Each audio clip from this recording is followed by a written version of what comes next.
MDH ಜನ ಮಸಾಲಾ. ಈಗ ಕಡಲೆ ಇರಲಿ, ಹಲಸಂದೆ ಬೀಜ, ಕಪ್ಪು ಕಡಲೆ ಅಥವಾ ಬಿಳಿ ಕಡಲೆ, ಎಲ್ಲವೂ ಸ್ವಾದಿಷ್ಟವಾಗುತ್ತೆ. MDH. ಮತ್ತಿಕೆರೆ ತಲುಪಿದೆ ಭರತ್ ಭೂಷಣ್ ರ ಮೃತದೇಹ.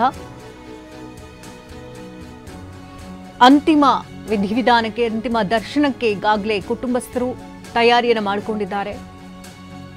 ಈಗಷ್ಟೇ ಮೃತ ಭರತ್ ಭೂಷಣ್ ಮೃತದೇಹ ಮತ್ತಿಕೆರೆಯ ಸ್ವಗೃಹದತ್ತ ತೆರಳಿದೆ.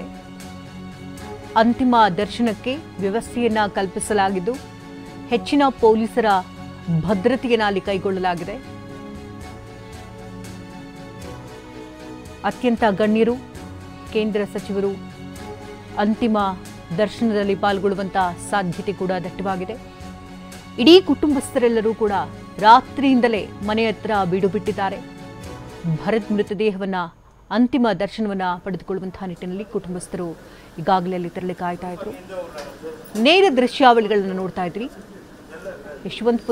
ಯಶವಂತಪುರ ಬಳಿ ಇರುವಂತಹ ಮತ್ತಿಕೆರೆಯಲ್ಲಿ ಅವರ ಸ್ವಗೃಹ ಇದೆ. ಆ ಸ್ವಗೃಹಕ್ಕೆ ಇದೀಗ ಆಂಬ್ಯುಲೆನ್ಸ್ ಮೂಲಕವಾಗಿ ಮೃತದೇಹವನ್ನು ತರಲಾಗಿದೆ.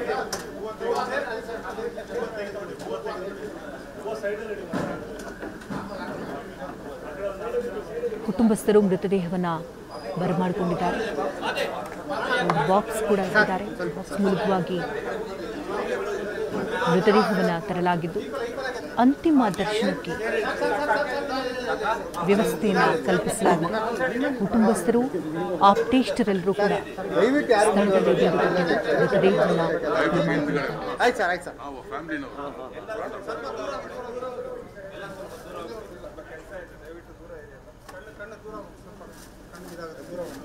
ಇನ್ನು ಮಧ್ಯಾಹ್ನ 1 ಗಂಟೆ ಸುಮಾರಿಗೆ ಹೆಬ್ಬಾಳ ಚಿತಾಗಾರದಲ್ಲಿ ಅಂತ್ಯಕ್ರಿಯೆಯನ್ನು ನೆರವೇರಿಸಲಾಗುತ್ತೆ. ಮಧ್ಯಾಹ್ನ 1 ಗಂಟೆ ತನಕ ಅಂತಿಮ ದರ್ಶನಕ್ಕೆ ವ್ಯವಸ್ಥೆಯನ್ನು ಕಲ್ಪಿಸಿದ್ದಾರೆ.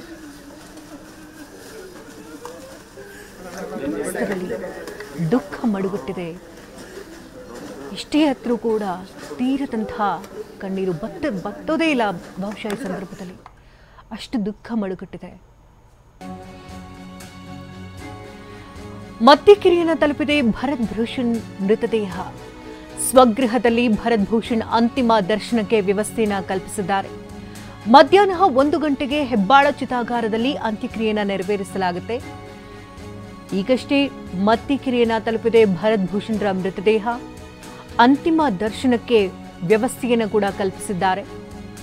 ಮಧ್ಯಾಹ್ನ 1 ಗಂಟೆಯ ಸರಿಸುಮಾರಿಗೆ ಹೆಬ್ಬಾಳ ಚಿತಾಗಾರದಲ್ಲಿ ಅಂತಿಮ ವಿಧಿವಿಧಾನಗಳನ್ನು ನೆರವೇರಿಸಲಾಗುತ್ತೆ, ಅಂತ್ಯಕ್ರಿಯೆಯನ್ನು ನೆರವೇರಿಸಲಾಗುತ್ತೆ. ಈಗ ಬಾಕ್ಸ್ ಮೂಲಕವಾಗಿ ಮೃತದೇಹವನ್ನು ಕೊಂಡೊಯ್ಯಲಾಗಿದೆ. ದೆಹಲಿ ಏರ್ಪೋರ್ಟ್ನಿಂದ 3:30 ಸರಿಸುಮಾರಿಗೆ ಕೆಂಪೇಗೌಡ ಅಂತಾರಾಷ್ಟ್ರೀಯ ವಿಮಾನಕ್ಕೆ ಮೃತದೇಹ ಬಂದಿಳಿದಿದೆ. ಇಡೀ ಕುಟುಂಬಸ್ಥರಲ್ಲಿ ತೀರದ ಮೌನ. ಅವರ ಪತ್ನಿ, 3 ವರ್ಷದ ಪುತ್ರ, ಸಹೋದರ, ಅವರ ಪತ್ನಿ, ತಂದೆ, ತಾಯಿ, ಇಡೀ ಕುಟುಂಬಸ್ಥರಲ್ಲಿ ಹೇಳತೀರದಂತಹ ಮೌನ ಇದು. ಆ ಬಾಕ್ಸನ್ನು ಈಗ ರಿಮೂವ್ ಮಾಡ್ತಾ ಇದ್ದಾರೆ. ಕಂಪ್ಲೀಟ್ ಆಗಿ ಸೀಲ್ ಮಾಡಲಾಗಿತ್ತು ಬಾಕ್ಸನ್ನು. ಯಾಕೆಂದರೆ ವಿಮಾನ ಮೂಲಕವಾಗಿ ತರೋದ್ರಿಂದಾಗಿ ಅಲ್ಲಿ ಒಂದಷ್ಟು ರೂಲ್ಸ್ ಅಂಡ್ ರೆಗ್ಯುಲೇಷನ್ಸ್ ಇರುತ್ತೆ. ಸ್ವಲ್ಪ ದೂರ ಹೋಗಿ ಎಲ್ಲರೂ.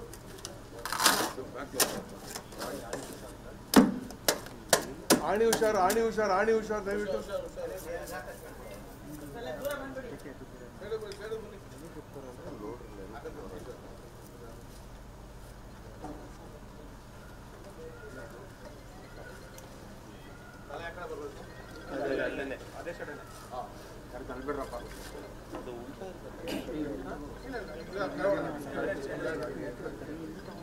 ಸರ್ ಓಪನ್ ಮಾಡಬೇಡಿ ಇವಾಗ.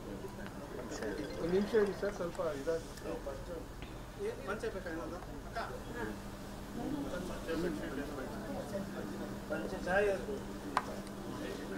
ಸರ್ ಓಪನ್ ಮಾಡಬೇಡಿ.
ಅಂತಿಮ ನಮನವನ್ನು ಸಲ್ಲಿಸುವ ಸಲುವಾಗಿ ಅವರ ಆಪ್ತೇಷ್ಟರು ಕುಟುಂಬಸ್ಥರೆಲ್ಲರೂ ಕೂಡ ಅಲ್ಲಿ ಸ್ಥಳದಲ್ಲಿ ಭೇಟಿ ಕೊಟ್ಟಿದ್ದರು.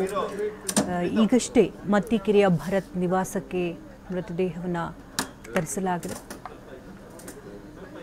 ಕುಟುಂಬಸ್ಥರಲ್ಲಿ ಹೇಳತೀರದ ಮೌನ ಆವರಿಸದೆ ಇಡೀ ಕತ್ತಲು ಅಂದರೆ ಕತ್ತಲ ರಾತ್ರಿಯಲ್ಲಿ ಮೃತದೇಹ ತರಲಾಗಿತ್ತು. ಇಡೀ ಕುಟುಂಬಸ್ಥರಲ್ಲಿ ನೀರವ ಮೌನ ಆವರಿಸದೆ ಹೇಳತೀರದಂಥ ದುಃಖ ಈ ಸಂದರ್ಭದಲ್ಲಿ. ಈ ಕ್ಷಣವನ್ನು ಆ ಕುಟುಂಬ ಅದು ಹೇಗೆ ತಡ್ಕೊಳ್ಳುತ್ತೋ ಗೊತ್ತಾಗ್ತಾ ಇಲ್ಲ. ಯಾಕಂದರೆ ಅವ್ರ ತಾಯಿ ಭರತ್ ಅವರ ತಾಯಿ ಆಸ್ಪತ್ರೆಯಿಂದ ಡಿಸ್ಚಾರ್ಜ್ ಆಗಿ ಚೇತರಿಕೆ ಕಂಡ ನಂತರದಲ್ಲಷ್ಟೇ ಅವರು ಟ್ರಿಪ್ಪನ್ನು ಹೋಗಿ ಬಂದಿದ್ರು. ಪುಟ್ಟ ಕಂದಮ್ಮ, ಕೇವಲ 3 ವರ್ಷದ ಕಂದಮ್ಮ ಕೂಡ ಅವರಿಗಿತ್ತು. ಮಗನನ್ನು ಕಾಶ್ಮೀರ ತೋರಿಸ್ಬೇಕು, ಮಗನನ್ನ ಜೊತೆ ಸಮೇತವಾಗಿ ಹೋಗಬೇಕು ಅಂತ ಭರತ್ ಭೂಷಣ್ ಕಾಶ್ಮೀರಕ್ಕೆ ತಲುಪಿದ್ರು. ಆ ಖುಷಿಯಲ್ಲಿದ್ದಂಥ ಸಂದರ್ಭದಲ್ಲೇ ಅವರ ಸಾವಾಯಿತು. ರಕ್ತ ಸಿಕ್ತ ದೇಹ ಅಲ್ಲಿ ಬಿದ್ದಿತ್ತು. ನಂತರದಲ್ಲಿ ಮೃತದೇಹವನ್ನು ಈಗ ಬೆಂಗಳೂರಿಗೆ ತರಲಾಗಿದೆ. ಸಂತೋಷದಿಂದ ತೆರಳಿದಂಥ ಭರತ್ ಈಗ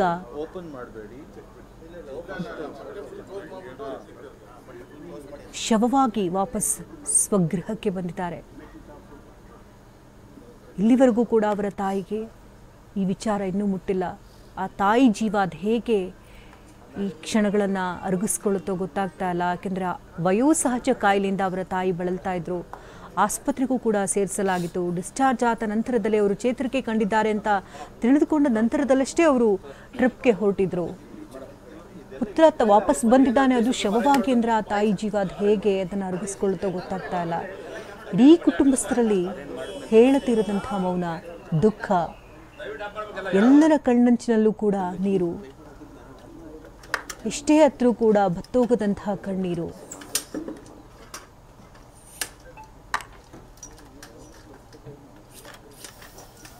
ಒಂದು ಗಂಟೆ ಸರಿಸುಮಾರಿಗೆ ಹೆಬ್ಬಾಳದಲ್ಲಿರುವಂಥ ಚಿತಾಗಾರದಲ್ಲಿ ಅಂತಿಮ ವಿಧಿವಿಧಾನಗಳು ಪೂರ್ಣಗೊಳ್ಳುತ್ತೆ. ಅದಕ್ಕಾಗಿ ವ್ಯವಸ್ಥೆಯನ್ನು ಮಾಡಿಕೊಂಡಿದ್ದಾರೆ. ಸಂಬಂಧಿಕರ ಆಕ್ರಂದನ ಮುಗಿಲು ಮುಟ್ತಾ ಇದೆ. ಸಂಬಂಧಿಕರು, ಆಪ್ತೇಷ್ಟರು, ಅವರ ಸಹೋದರ, ಅವರ ಪತ್ನಿ, ಇಡೀ ಕುಟುಂಬಸ್ಥರಲ್ಲಿ ಬರೀ ನೋವೇ ತುಂಬಿಕೊಂಡಿದೆ. ಇನ್ನು ಡಯಾಗ್ನೋಸ್ಟಿಕ್ ಸೆಂಟರ್ ಕೂಡ ಭರತ್ ಭೂಷಣ್ ನಡೆಸ್ತಾ ಇದ್ರು. ಸಾಫ್ಟ್ವೇರ್ ಇಂಜಿನಿಯರ್ ಕೂಡ ಆಗಿದ್ರು. ಎಲ್ಲವೂ ಸುಸೂತ್ರವಾಗಿದೆ.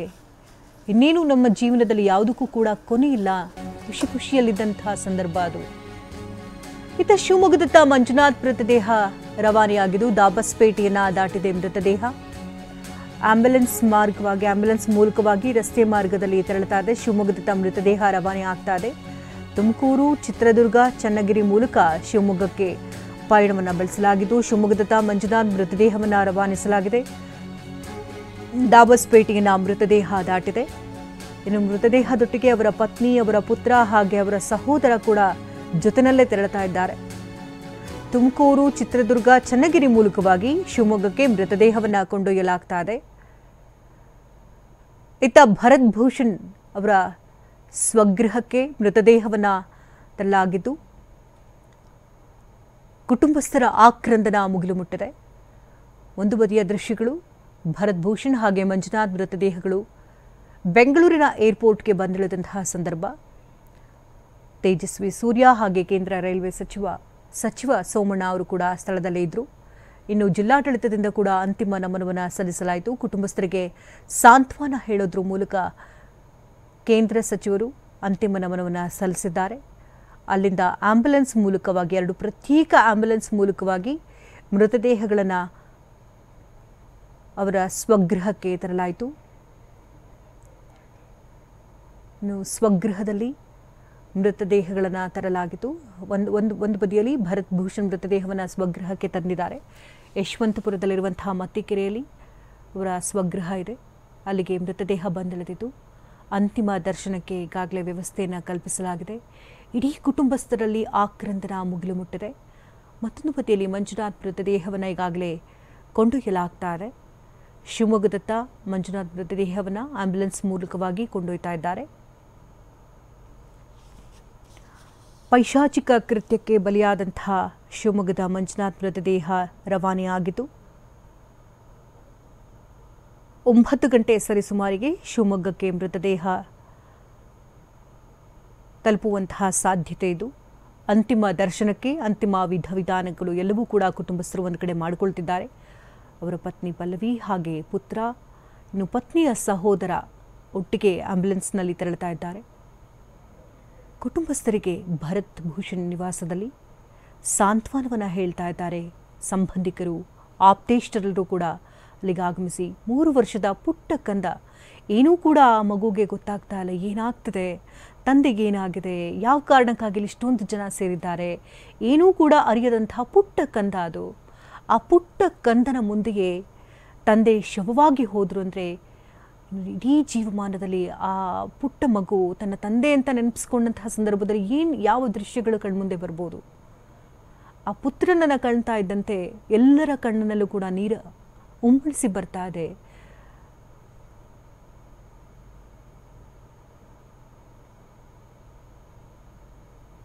ಅವರ ಸಹೋದರ, ಅವರ ಆಪ್ತೇಷ್ಟರೆಲ್ಲರೂ ಕೂಡ ತಬ್ಬಿಕೊಂಡು ಅಳ್ತಾ ಇದ್ದಾರೆ.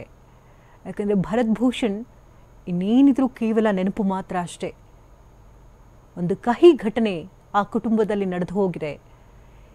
ಈ ಕಹಿ ಘಟನೆಯನ್ನು ಮರೆಯೋದಕ್ಕೆ ಸಾಧ್ಯವೇ ಇಲ್ಲ. ಯಾಕಂದರೆ ಈಗಷ್ಟೇ ಸುಂದರ ಸಂಸಾರವನ್ನು ಕಟ್ಟಿಕೊಂಡಿದ್ರು ಭರತ್ ಭೂಷಣ್. 3 ವರ್ಷದ ಪುಟ್ಟ ಕಂದಮ್ಮ, ತಮ್ಮ ಕೈನಲ್ಲಿ ತೋಳ ಬಂಧಿಯಲ್ಲಿದ್ದಂತಹ ಪುಟ್ಟ ಕಂದಮ್ಮನನ್ನು ಬಿಟ್ಟು ಹೋಗಿದ್ದಾರೆ ಭರತ್ ಭೂಷಣ್. ಆ ಪುಟ್ಟ ಕಂದನಿಗೆ ಇನ್ನು ದಿಕ್ಕು ದೆಸೆ ಯಾರು? ಆ ಕೇವಲ 3 ವರ್ಷದ ಕಂದಮ್ಮನಿಗೆ ಏನೂ ಅರಿಯಲಾರದಂಥ ಸಂದರ್ಭ ಇದು. ಇನ್ನು ಜಗ್ಗೀನ್ ಕೂಡ ಈಗಾಗಲೇ ಶಿವಮೊಗ್ಗದತ್ತ ತೆರಳುತ್ತಾ ಇರುವಂತಹ ಮಂಜುನಾಥ್ ಮೃತದೇಹದ ಫಾಲೋಅಪ್ನಲ್ಲಿದ್ದಾರೆ. ಮಂಜುನಾಥ್ ಈಗ ಸದ್ಯ ಎಲ್ಲಿ ತಲುಪಿದೆ, ಸರಿಸುಮಾರು ಎಷ್ಟು ಗಂಟೆಗೆ ರೀಚ್ ಆಗುವಂತಹ ಸಾಧ್ಯತೆಗಳಿದೆ, ಅಲ್ಲಿ ವ್ಯವಸ್ಥೆಗಳು ಏನು ಮಾಡ್ಕೊಳ್ತಿದ್ದಾರೆ?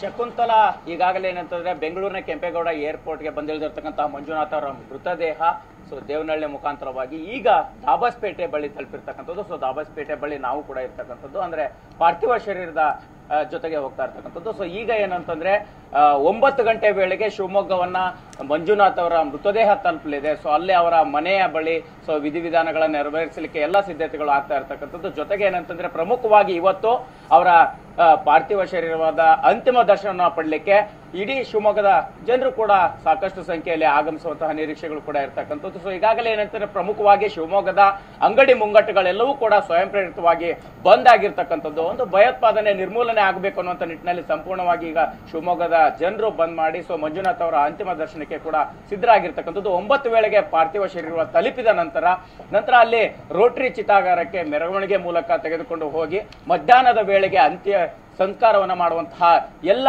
ಸಿದ್ಧತೆಗಳು ಕೂಡ ಆಗಿರ್ತಕ್ಕಂಥದ್ದು. ಈಗ ದಾಬಸ್ಪೇಟೆಯಿಂದ ಇನ್ನೇನು ಕೆಲವೇ ಕ್ಷಣಗಳಲ್ಲಿ ತುಮಕೂರನ್ನ ತಲುಪುತ್ತೆ. ತುಮಕೂರು ನಂತರ ಅಲ್ಲಿ ಅರಸೀಕೆರೆ ಮಾರ್ಗವಾಗಿ ಶಿವಮೊಗ್ಗವನ್ನ ತಲುಪುವಂತಹ ಸಾಧ್ಯತೆಗಳು ಇರ್ತಕ್ಕಂಥದ್ದು. ಶಕುಂತಲಾ, ಜಗ್ಗಿನ್, ಈಗ ಮೃತದೇಹದೊಟ್ಟಿಗೆ ಕುಟುಂಬಸ್ಥರಿಗೆ ಯಾರ್ಯಾರು ತೆರಳುತ್ತಾ ಇದ್ದಾರೆ? ಅಂದ್ರೆ ಆಂಬ್ಯುಲೆನ್ಸ್ ಮೂಲಕವಾಗಿಯೇ ಅವರು ತೆರಳುತ್ತಾ ಇದ್ದಾರಾ ಅಥವಾ ಪ್ರತ್ಯೇಕ ವಾಹನದಲ್ಲಿ ಏನಾದ್ರು ತೆರಳುತ್ತಾ ಇದ್ದಾರಾ? ಶಕುಂತಲಾ, ಈಗಾಗಲೇ ಏನಂತಂದ್ರೆ ಕುಟುಂಬಸ್ಥರು ಸಾಕಷ್ಟು ಸಂಖ್ಯೆಯಲ್ಲಿ ಕೂಡ, ಅಂದ್ರೆ ಕುಟುಂಬಸ್ಥರ ಜೊತೆಗೆ ಅವರ ಆಪ್ತರು ಕೂಡ ಇಲ್ಲಿ ಸಾಕಷ್ಟು ಸಂಖ್ಯೆಯಲ್ಲಿ ಏರ್ಪೋರ್ಟ್ ಬಳಿ ಬಂದಿದ್ರು. ಅದಾದ ನಂತರ ಕೆಲವು ಆಪ್ತರು ಮಾತ್ರ ತಮ್ಮ ಅಂದ್ರೆ ಪ್ರತ್ಯೇಕ ವಾಹನಗಳಲ್ಲಿ ತೆರಳುತ್ತಾ ಇರ್ತಕ್ಕಂಥದ್ದು, ಮತ್ತೆ ಕೆಲವರು ಮಾತ್ರ ಅವರ ಆಂಬುಲೆನ್ಸ್ ನಲ್ಲಿ ಇರ್ತಕ್ಕಂಥದ್ದು. ಜೊತೆಗೆ ಪತ್ನಿ ಮತ್ತು ಮಗ ಕೂಡ ಅಲ್ಲಿ ಹಿಂದೆ ಒಂದು ಪ್ರತ್ಯೇಕ ವಾಹನದಲ್ಲಿ ತೆರಳುತ್ತಾ ಇರ್ತಕ್ಕಂಥದ್ದು. ಜೊತೆಗೆ ಪೊಲೀಸ್ ಬಿಗಿ ಭದ್ರತೆಯಲ್ಲಿ ಅವನ್ನ ಸಂಪೂರ್ಣವಾಗಿ ಮೃತದೇಹವನ್ನ ತೆಗೆದುಕೊಂಡು ಹೋಗ್ತಾ ಇರ್ತಕ್ಕಂಥದ್ದು. ಆಂಬುಲೆನ್ಸ್ ನಲ್ಲಿ ಮಂಜುನಾಥ್ ಅವರ ಮೃತದೇಹ ಇರ್ತಕ್ಕಂಥದ್ದು. ಅದ ನಂತರ ಕೆಲವು ವಾಹನಗಳಲ್ಲಿ, ಕಾರುಗಳಲ್ಲಿ ಇಲ್ಲಿ ಹೋಗ್ತಾ ಇರುವಂತಹ ದೃಶ್ಯಾವಳಿಯನ್ನು ಕೂಡ ತೋರಿಸ್ತಾ ಇದ್ದೇವೆ. ಈಗ ದಾಬಸ್ಪೇಟೆ ತಲುಪಿರ್ತಕ್ಕಂತಹ ಮಂಜುನಾಥ್ ಅವರ ಮೃತದೇಹ ನಂತರ ಶಿವಮೊಗ್ಗವನ್ನು ತಲುಪಲಿದೆ 9 ಗಂಟೆ ವೇಳೆಗೆ ಅನ್ನುವಂತಹ ಮಾಹಿತಿ ಇರ್ತಕ್ಕಂಥದ್ದು. ಸೊ ಹೀಗಾಗಿ ಕುಟುಂಬಸ್ಥರ ಜೊತೆಗೆ ಒಂದಿಷ್ಟು ಆಪ್ತರು ಕೂಡ ಇಲ್ಲಿ ಅವರ ಪಾರ್ಥಿವ ಶರೀರದ ಜೊತೆಗೆ ಸಾಗ್ತಾ ಇದ್ದಾರೆ ಅಂತಾನೆ ಹೇಳ್ಬೋದು. ಶಕುಂತಲಾ, ಎಷ್ಟು ಜನ ಪೊಲೀಸರ ಭದ್ರತೆ ಇದೆ ಜಗಿನ್?